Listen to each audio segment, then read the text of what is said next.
নির্বাচনের তফসিল ঘোষণার পর প্রত্যাশা ছিল বাজার ঘুরে দাঁড়াবে। আমাদের হোপ হচ্ছে যে ইলেক্টেড গভর্নমেন্ট এসে এটা বুঝবে ব্যবসাকে হেলথি রাখতে হয়। অর্থনীতিতে নেই গতি আর পুঁজিবাজারের প্রতি সরকার বরাবরই উদাসীন। বর্তমান সরকারের ১.৫ বছরে অর্থ খাতের কোনো উন্নতি নেই। কতিপয় কর্মকর্তাদের অতিরিক্ত কমিশন আর ঘুষ বাণিজ্যে আইসিবি এখন ডাম্পিং স্টেশন। যে সকল শেয়ার ওনারা কিনে রেখেছে বিগত সরকার আমলে, ওই শেয়ার তো আইসিবির গেটের ধারে কাছে যাওয়ার কথা না। তারা কিনলো কিভাবে? স্বাগত দর্শক, দেশের শেয়ার বাজার নিয়ে নাগরিকের বিশেষ আয়োজন শেয়ার টকে আপনাদের সঙ্গে আছি আমি সানি আহমেদ। শেয়ার টক অনুষ্ঠানটি পরিবেশিত হচ্ছে ব্র্যাক এপিএল স্টক ব্রোকারেজ লিমিটেডের সৌজন্যে। দর্শক, নির্বাচনের তফসিল ঘোষণার পর প্রত্যাশা ছিল বাজার ঘুরে দাঁড়াবে, কিন্তু ইনকিলাব মঞ্চের মুখপাত্র শরীফ ওসমান হাদিকে হত্যা করায় অস্থির হয়ে উঠেছে গোটা রাজনৈতিক পরিস্থিতি, যে কারণে আসন্ন নির্বাচন হবে কি হবে না তা নিয়ে তৈরি হয়েছে সংশয়। এছাড়া আইসিবি সহ অন্যান্য প্রাতিষ্ঠানিক বিনিয়োগকারীরাও নেই মার্কেট মেকারের ভূমিকায়, যার নেতিবাচক প্রভাব পড়েছে পুঁজিবাজারে। সব মিলিয়ে ঢাকা স্টক এক্সচেঞ্জে গেল সপ্তাহে সূচক 132.42 পয়েন্ট কমে দাঁড়িয়েছে 4,831 পয়েন্ট। লেনদেন 538 কোটি, কমে সর্বমোট টার্নওভার হয়েছে 1,550 কোটি টাকা। এছাড়া বাজার মূলধন কমেছে 10,502 কোটি টাকা। এদিকে সপ্তাহ জুড়ে 389 প্রতিষ্ঠানের মধ্যে দর বেড়েছে 32টির, কমেছে 335টির এবং অপরিবর্তিত রয়েছে 22টির দর। সূচক পতনের পাশাপাশি অস্বাভাবিক হারে লেনদেন কমেছে চট্টগ্রাম স্টক এক্সচেঞ্জে। গেল সপ্তাহে সিএসসি সূচক সিএএসপিআই 247 পয়েন্ট কমে দাঁড়িয়েছে 13,624 পয়েন্ট। সপ্তাহ জুড়ে লেনদেন 41 কোটি, কমে সর্বমোট টার্নওভার হয়েছে 27 কোটি 90 লাখ টাকা। এছাড়া 290 প্রতিষ্ঠানের মধ্যে দর বেড়েছে 71টির, কমেছে 159টির এবং অপরিবর্তিত রয়েছে 20টির দর। দর্শক, দিন যত যাচ্ছে নির্বাচনের তারিখ তত সামনে আসছে। 1.5 বছরের অন্তর্বর্তী সরকারের অধীনে শেয়ার বাজার কেমন হলো, কতটুকু সফল কিংবা ব্যর্থতার পাল্লাই বা কতটুকু ভারী, কি বলছেন বিশেষজ্ঞরা, চলুন শুনে আসি। আনফর্চুনেটলি দেখেন, এই সরকার যখন চেঞ্জ হয় তখন কিন্তু অনেক ভালো রেজাল্ট সবাই আশা করে। আমরাও আশা করেছিলাম যে সরকার যেহেতু চেঞ্জ হয়েছে বাজারটা এখন মুভ করবে, কিন্তু বাজারটা মুভ তো করেই নাই। যদিও একটা পদক্ষেপ ওনারা নিয়েছেন, কিন্তু মানে একটা পদক্ষেপ যেটা নিয়েছেন যে ওনার একটা অ্যাসিস্ট্যান্ট অ্যাডভাইজার যে আনিস সাহেবকে দিয়েছেন, ভালো লোক, একদম খুব সুন্দর ভালো লোক, কোনো দ্বিমত নাই। উনি পুঁজিবাজারের জন্য কিছু কিছু কাজ করিয়ে দিয়েছেন, এটাও ঠিক। কিন্তু আনফর্চুনেটলি সরকারের কিছু সিদ্ধান্ত আছে, এই সকল সিদ্ধান্তটা আমার কাছে যেটা মনে হয় যে মানে খুব প্রুডেন্ট একটা সিদ্ধান্ত হয় নাই, খুব ভালো একটা সিদ্ধান্ত হয় নাই। হ্যাঁ, সো এখানে কিন্তু এই সরকার মানে একটু হয়ে গেছে, ব্যাকওয়ার্ড সিচুয়েশনে চলে গেছে। কিন্তু যদি ওই মানে যে যার জায়গা তাকে বসায় না, তাহলে কিন্তু সমস্যার সৃষ্টি হয়। যে জায়গা যার জন্য ভালো তাকে সেখানে বসানো দরকার। সো এই কাজগুলো যদি না করে সরকার, তাহলে কিন্তু এই সরকারের ছবি তো ভালো হতেই পারে না। মার্কেটের মধ্যে কোনো স্ট্রেংথ নাই যে আমি যে ইনভেস্ট করব করে যে কালকে কমবে না, হয়তো সেই স্ট্রেংথটা বাজার দেখাতে পারছে না, পজিটিভ স্ট্রেংথ দেখাতে পারছে না, যে কারণে শিডিউল ঘোষণা হবার পরেও কিন্তু ইনভেস্টমেন্ট আসছে না। হ্যাঁ, সেই অর্থে এখন বিষয়টা হচ্ছে যে নাম্বার 1, নাম্বার 2 হচ্ছে যে অনেকের মধ্যে সন্দেহ যে ইলেকশন আদৌ হবে কিনা, কারণ নানা জনে নানা প্রোপাগ্যান্ডার মধ্যে চলে আসছে। ইলেকশন হবে এটা সঠিক, ঠিক কথা ঠিক, কিন্তু একটা প্রোপাগ্যান্ডা চলছে যে ইলেকশন হবে না, লাস্ট মুহূর্তে এইটা হয়ে যাবে সেটা হয়ে যাবে। এই যে প্রোপাগ্যান্ডার মধ্যে ইলেকশনটা পড়ে গেল, সেই কারণে বাজার সে আস্থাটা রাখতে পারছে না যে ইলেকশনের পরে কি হবে, বাজার ভালো হবে কি না। হ্যাঁ, যে সকল বড় বিনিয়োগকারীরা তারা এখনও সাইডলাইনে আছে, সম্পূর্ণভাবে আসতে পারে নাই। এখন যারা ইনস্টিটিউশন, যারা মার্জিন লোন দেয়, ওনারা কিন্তু রেগুলার ফোর্স সেল করে যাচ্ছে, কারণ বাজার এটা অটোমেটিক হয়ে যাচ্ছে। তার কারণ বাজার একদিন পড়লে পরে সেটা ইম্প্যাক্ট কিন্তু হইতে থাকে ফোর্স সেলে। সো এই কারণে বাজারটা টেক অফ করতে পারছে না। একটা কথা বলি যে ইলেকশন হয়ে যাবার পরে আমূল একটা পরিবর্তন আসবে বাজারের মধ্যে, আমূল পরিবর্তন আসবে। আফটার ইলেকশন পলিটিক্যাল সরকার যখন গঠন করবে তখন কিন্তু একটা আমূল পরিবর্তন আসবে। সেই পরিবর্তনটা দীর্ঘমেয়াদীও হবে আর শর্ট টার্মও হবে। সো এখন যারা এই বটম আউট হবার পরে যারা শেয়ার কিনেছেন কিংবা কিনবেন, 8.5-9 পিতে এখন বাজার আছে, তো এরা সবাই কিন্তু একটা ভালো রেজাল্ট পাবে। বেসরকারি খাতে ব্যাংকগুলোর ঋণের প্রবাহ খুবই কম, নেই নতুন বিনিয়োগ। মূলত সরকারি সিকিউরিটিস এখন ব্যাংকগুলোর বিনিয়োগের প্রধান জায়গা। এতে দিনের পর দিন বাড়ছে অলস উদ্বৃত্ত। বর্তমানে ব্যাংকগুলোর মোট তারল্য 5,86,000 কোটি টাকা ছাড়িয়েছে। অর্থনীতিতে নেই গতি, আর পুঁজিবাজারের প্রতি সরকার বরাবরই উদাসীন। বর্তমান সরকারের 1.5 বছরে অর্থ খাতের কোনো উন্নতি নাই, দৃশ্যমান কোনো উন্নতিই নাই। গভর্নমেন্ট যেগুলি করে ক্রেডিট নিতে চায় সেটা হচ্ছে রিজার্ভ দিয়ে। রিজার্ভ তো আমার সম্পদ না, আমার ঋণ। আমার জিডিপি যদি বাড়ে, আমার যদি কর্মসংস্থান বাড়ে, আমি এখানে দেশের ভিতরে যদি পুঁজি তৈরি হয়, তাহলে সেটা আমার লাভ। আমার ঋণ আনছি, আমার ঋণ আবার পরিশোধ করতে হবে। সুতরাং এটা কোনো ইস্যু নেই। অর্থ খাতের দিকে তার কোনো নজরই নেই। কারণ নজর না থাকার কারণ গভর্নমেন্টের রিক্রুটমেন্টগুলি ভালো হয় নাই। যেমন অর্থনীতির মূল জায়গাগুলি হচ্ছে বাংলাদেশ ব্যাংক, মূল ইয়েতে, তারপরে বাংলাদেশ সিকিউরিটিজ এক্সচেঞ্জ কমিশন। আসলে সিকিউরিটিজ এক্সচেঞ্জ কমিশন কিন্তু এখন সিকিউরিটিজ এক্সচেঞ্জ কমিশন নাই, এটা একটা সরকারি প্রতিষ্ঠানে রূপান্তরিত হয়েছে। যে ক্যাপিটাল মার্কেট এবং বাংলাদেশ ব্যাংকের গভর্নর যে সমস্ত পদক্ষেপ নিচ্ছে, সেটা ইয়াতে কোনো অর্থনীতিতে কোনো ইতিবাচক প্রতিফলন ঘটছে না। কোথাও কোনো বিনিয়োগ নেই, পুঁজিবাজারে লাখ লাখ লোক নিঃস্ব হয়ে যাচ্ছে। কোনো ধরনের তাদের কোনো আকুতিই নেই, তাদের কোনো আগ্রহ নেই জানার জন্য। কিন্তু যারা নাকি ঘেরাও করতে পারে তাদের দাবি মানা হয়। কিন্তু এই যে লক্ষ লক্ষ লোক কষ্ট পাচ্ছে, এদের কিন্তু নিঃস্ব হয়ে যাচ্ছে, এদের দিকে গভর্নমেন্টের কোনো নজরই নাই। এটা মানবিক গভর্নমেন্টও না। উন্নয়ন করবে কেমন? আমি আমার দেখা মতে, আমার পেশা 54 বছরের মধ্যে যতগুলি সরকার দেখেছি, এত দুর্বল সরকার আমি দেখি নাই।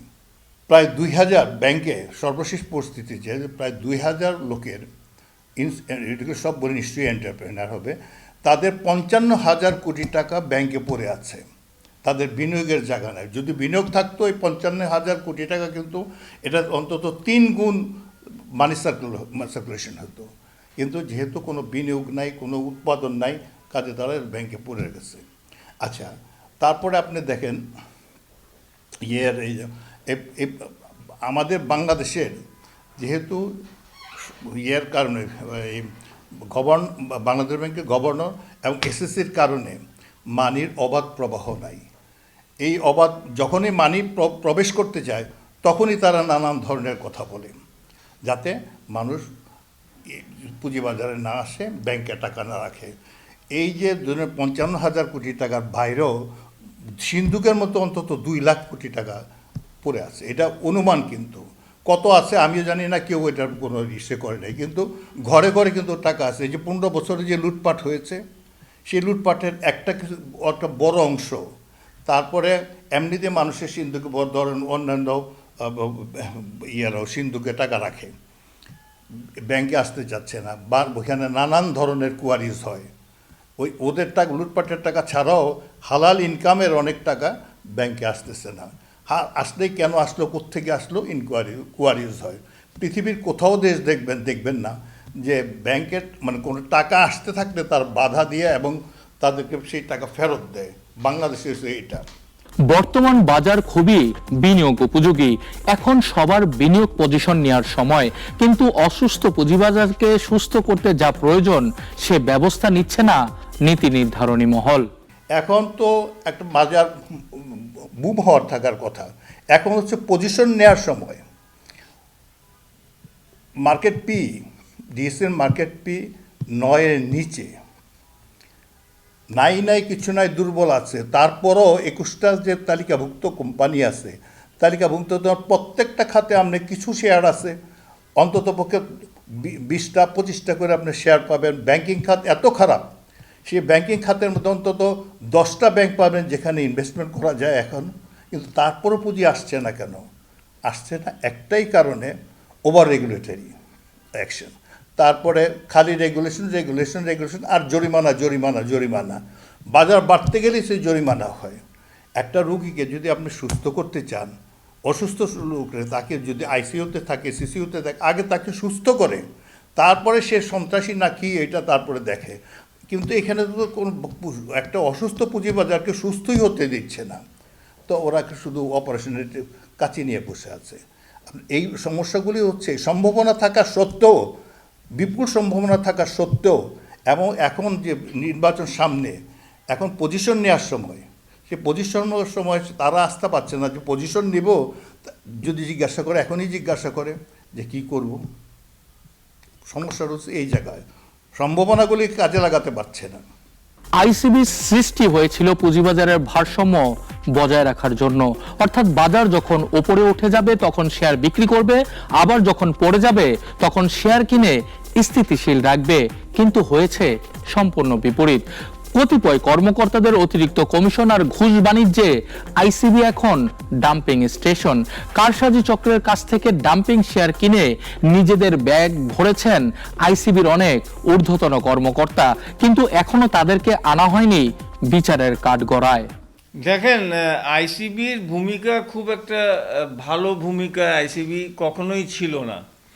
তার কারণটা হচ্ছে যে দেখেন, যে সকল যারা পুঁজিবাজারে একটা প্লে করেছে বিগত দিনে, হ্যাঁ, উনারা এই শেয়ারগুলা একটা পর্যায়ে তুলে তারপরে কোথায় দিছে, শেয়ারগুলো আইসিবিকে ডাম্প করছে, শেয়ারগুলো ডাম্প করেছে আইসিবির কাছে। সো এখন বিষয়টা হচ্ছে যে আইসিবির একটা কমিটি আছে, কোনটা সেল করবে কোনটা বাই করবে, হ্যাঁ, ট্রেডিংয়ের আগে ওনারা একটা সিদ্ধান্ত নেন। যে সকল শেয়ার ওনারা কিনে রেখেছে বিগত সরকার আমলে, ওই সকল শেয়ারের কি অবস্থা আপনি দেখেছেন? ওই শেয়ার তো আইসিবির গেটের ধারে কাছে যাওয়ার কথা না, তারা কিনলো কিভাবে? সো এই কথাটা যখন বললাম, এটা আমার কাছে মনে হয় যে যারা এই সকল ডাম্পিং শেয়ার কিনে আইসিবির ব্যাগ ভরেছেন, ওনাদেরকে মানে একটা অ্যাকাউন্টেবিলিটির মধ্যে নিয়ে আসতে হবে। যতক্ষণ ওনাদের অ্যাকাউন্টেবিলিটির মধ্যে না নিয়ে আসেন ততক্ষণ আইসিবি শুধরাবে না। তার কারণ আইসিবির সৃষ্টি হয়েছিল বাজার যখন বেশি উঠে যাবে তখন শেয়ার সেল করে বাজারকে নিয়ন্ত্রণ করা, আবার যদি বাজার খারাপ থাকে তখন বাই করে বাজারটাকে একটা পর্যায়ে নিয়ে যাওয়া। এইটাই হলো তার সৃষ্টির মূল কারণ, আইসিপি যখন ছিল পাকিস্তান আমলে। এখন বিষয়টা হইতেছে এইটার ধারে কাছে তারা নাই, তারা এমন শেয়ার, মানে তারা এখন টোটাল লায়াবিলিটি হয়ে গেছে। আইসিবি মানে একটা লায়াবিলিটি। আপনি 1000 কোটি টাকা দেন, আরও 500 কোটি টাকা কোত্থেকে আনছে, মোট 1500 কোটি টাকা। এই 1500 কোটি টাকাই একটা লায়াবিলিটি হয়ে যাবে। এর আগে আরও 1000 কোটি টাকা, 1500 কোটি টাকা পাইছে, সব লায়াবিলিটি। কারণ তারা এই টাকাগুলো প্রপারলি ইউটিলাইজই করতে পারছে না। তাদের অ্যানালিস্টরা, রিসার্চার যারা আছে আইসিবিতে, ওনারা কোনো মানে কোন শেয়ারটা ভালো হবে, ফিউচারিস্টিক কোনটা ভালো হবে, এটাই তো তাদের কাজ অ্যানালিস্টের। তারা সেই কাজটিকে একেবারে ফেল করেছে। অ্যাজ এ রেজাল্ট পুরা আইসিবি ফেল করেছে। মানে আইসিবি এটা একটা ডাম্পিং স্টেশন পরিণত হয়েছে, হ্যাঁ, একটা ডাম্পিং স্টেশনে পরিণত হয়েছে। সো এই সকল কাজে আমার কাছে মনে হয় যে যারা এই শেয়ারগুলো কিনেছেন, যে কমিটি, পারচেস কমিটি যারা ছিলেন শেয়ার কেনার আগে দিয়ে, তাদের অ্যাকাউন্টেবিলিটির মধ্যে নিয়ে আসতে হবে। তা নাইলে আইসিবির শুধরাবে না। দর্শক, ভালো মৌলভিত্তির কোম্পানি হিসেবে বিবেচিত রেনাটা লিমিটেড বর্তমানে খুবই সমস্যার মধ্য দিয়ে যাচ্ছে। ইতিমধ্যে জড়িয়ে পড়েছে বিপুল পরিমাণ ঋণে। কিন্তু কেন? শুধু কি রেনেটা একাই এই সমস্যায় পড়েছে, নাকি পুরো ওষুধ শিল্পই এখন হুমকির মধ্যে? কি কি সমস্যায় পড়েছে দেশের ওষুধ শিল্প এবং কি করণীয়, এসব বিষয়ে বিস্তারিত জানবো রেনেটার ব্যবস্থাপনা পরিচালক ও সিইও জনাব কায়সার কবিরের কাছ থেকে। এই গভর্নমেন্টের পুরা মেয়াদে ওনারা ডিসাইড করলেন যে ওষুধের দাম বাড়ানো যাবে না, খরচ বাড়লেও। তো ওনারা যে আমাদের যে ওষুধ শিল্পের যে নীতিটা আছে 2023-এর, ওইটা এখন ওনারা মানছেন না। ওনারা সব কিছু কন্ট্রোল করার চেষ্টা করেছিলেন, এখনও হয়নি কন্ট্রোল, বাট চেষ্টা করছেন। সো এটাতে আমাদের প্রফিটেবিলিটি একদম কোল্যাপস করেছে। যেমন 15% প্রফিট যেখানে ছিল ওটা এখন 5-এ চলে এসছে। So we talking about 1/3, and ছোট ছোট কোম্পানি যারা আছে ওদের প্রফিট 1%ও পড়ে গেছে। So this is not a healthy situation. So আমাদের হোপ হচ্ছে যে ইলেক্টেড গভর্নমেন্ট এসে এটা বুঝবেন, মানে পলিটিশিয়ানরা এটা ভালো বুঝেন যে ব্যবসাকে হেলথি রাখতে হয়। সো এটা হলে আমাদের প্রফিট যদি সামান্য, মানে ওষুধের দাম যদি সামান্য বাড়ে, তাহলে আমাদের প্রফিট অনেক বাড়বে। We become financially healthy. ওই প্রফিটকে you can tax and use that money for the health budget.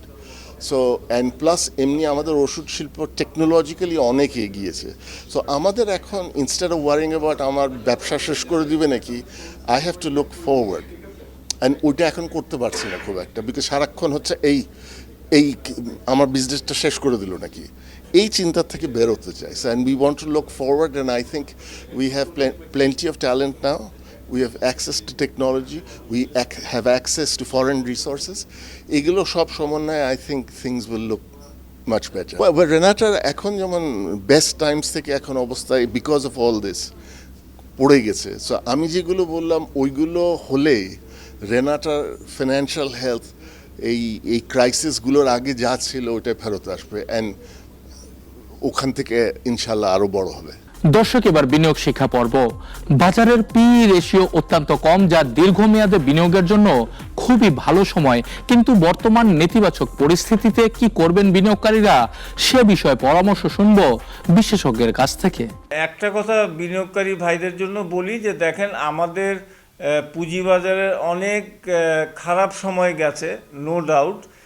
কিন্তু আমার কাছে যেটা মনে হয় যে এখন পুঁজিবাজারে যে পি রেশিও আছে এবং যে প্রাইস বটম আউট হয়ে গেছে, আমার কাছে মনে হয় যদি সেভিং থাকে, ইনভেস্টমেন্টের জন্য যদি সেভিং থাকে, তাহলে আস্তে আস্তে ভালো শেয়ার দেখে শুনে, ওই বস্তা ভরা পচা শেয়ার নয়, ভালো শেয়ার দেখে মানে বুঝে কিনে এইটা একটু রেখে দেন। আমি আশা করি যে আগামী কিছুদিনের মধ্যে ভালো একটা রেজাল্ট আমরা পাবো। আর যতটুকুই কিনতে পারেন, 10টা শেয়ার থাকলে 10টা শেয়ারই কিনেন, ভালো শেয়ার, এবং এটা খুব শিগগিরই আমরা রেজাল্ট পাবো বলে আমি আশা করছি। তবে প্যানিক হয়ে শেয়ার সেল করে মানে লস ক্যাপিটালাইজ করার দরকার নাই। যদি সেভিংস থাকে, সেভিংস দিয়ে অল্প অল্প করে শেয়ার আপনারা কিনে রাখতে পারলে আমি ধারণা করি, I may be wrong, but আমার কাছে মনে হয় যে খুব শিগগিরই একটা ভালো রেজাল্ট পাওয়া যাবে বলে আমি মনে করি।